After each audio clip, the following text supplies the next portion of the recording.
This is your News Source Evening Bulletin for Thursday, September 13, 2018. Here's what we're tracking. Police investigators on the west coast of Demerara in the Lagrange area are looking into the death of a one-year-old boy who passed away after being rushed to the Georgetown Hospital yesterday. The dead child has been identified as Andre Tapin. He was taken to the hospital after being fed with carbon tablets, which are used as rat poison. There was no hope, a source familiar with the case said.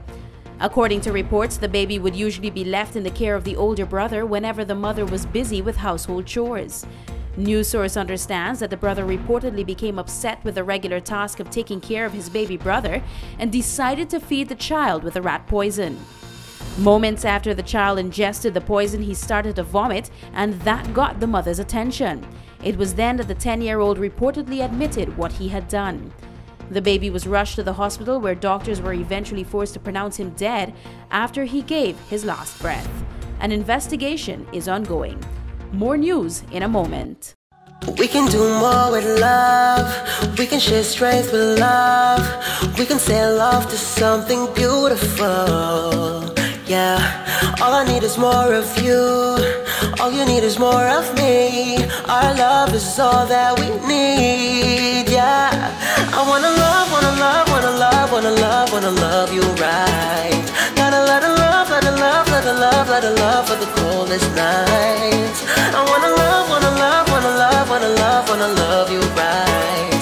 Gotta let her love, let her love, let her love, let her love for the coldest nights. So can we?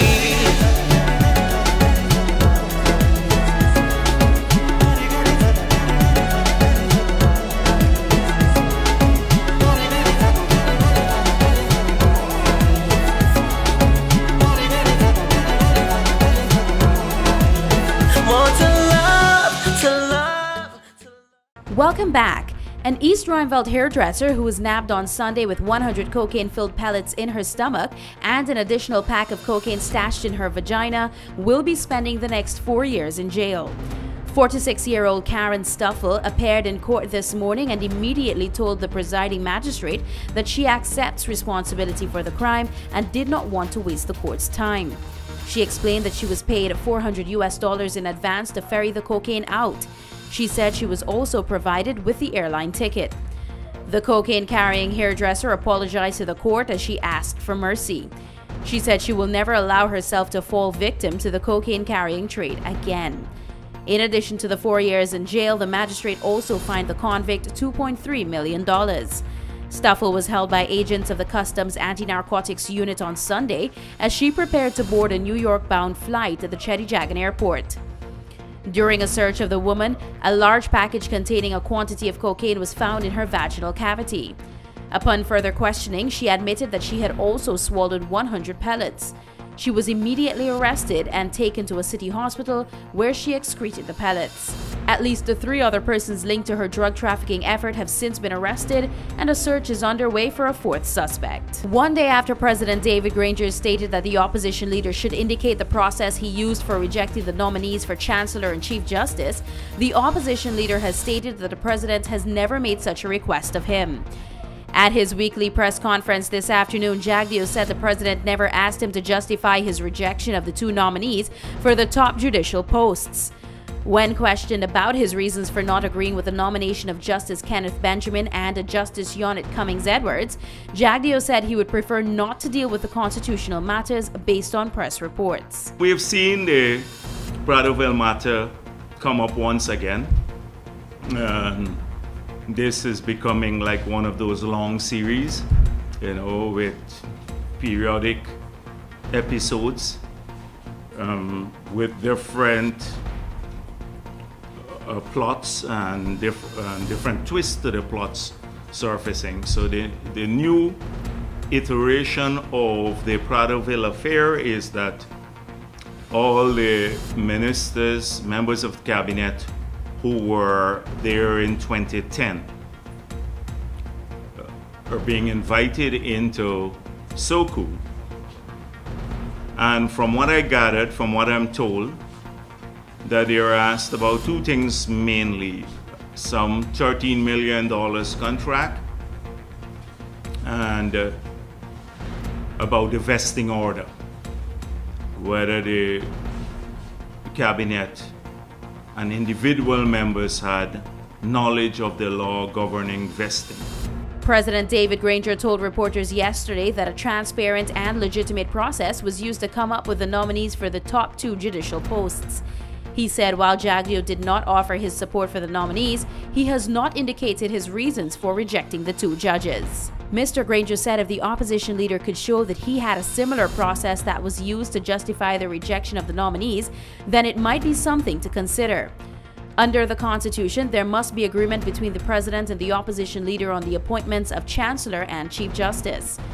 Article 127(1) of the Constitution states that the Chancellor and Chief Justice shall be appointed by the President, acting after obtaining the agreement of the Leader of the Opposition. A deputy superintendent of police who was driving under the influence of alcohol has found himself in hot water after he was involved in an accident that left a pedal cyclist dead. The accident took place last evening on the Buraseri Bridge on the west coast of Demerara. The dead man has been identified as 64-year-old Conrad Allain of Hague, West Coast, Demerara. He was reportedly riding across the bridge when he was hit down by Deputy Superintendent of Police Patrick Todd, who was behind the wheels of motorcar PTT 992. The policeman claims that he was driving when he suddenly felt an impact, and on investigation he saw the pedal cyclist lying on the bridge with injuries about his body. The man was rushed in a semi-conscious state to the Lenora Hospital, but died as he was being transferred to the Georgetown Hospital. A breathalyzer test conducted on the policeman found that he was above the legal limit for alcohol in his system. The matter is being investigated. Finally, tonight, local telecommunications company GTT is giving back to the nation's teachers. The company has announced its special teachers plan as part of its back-to-school motivational caravan. This plan gives teachers across Guyana 25% more value on all prepaid mobile plans and top-ups. The GTT mobile manager Rhonda Alicock spoke to News Source. So our teachers are really the people that mold and shape the minds of the future, and we wanted to do something for them. Very many times teachers are overlooked, so we wanted to give them more value based on our products and services. She also explained that the company has several other initiatives in the pipeline that will be rolled out in the coming months. So teachers get 25% more on anything they purchase. If they do a recharge, they'll get 25% more on the amount that they recharge. So if you recharge $1,000, you'll get an extra $250. If you buy a data plan, you'll get an extra 25% extra megs. And when I say megs, I mean megabytes, right? So if your plan was 350 megs, you will get 25% more, and if my math is correct, I think that comes up to 488 megs. So you get extra data, you get extra talk time, you get extra minutes for the value bundles. So basically you get 25% extra on everything you do with us. The Minister of Education, Nicolette Henry, has commended GTT's initiative, saying that the ministry is pleased with the effort and encourages other companies to also join in on giving back to the teachers. That's the News Source Evening Bulletin for tonight. I'm Alana Bose.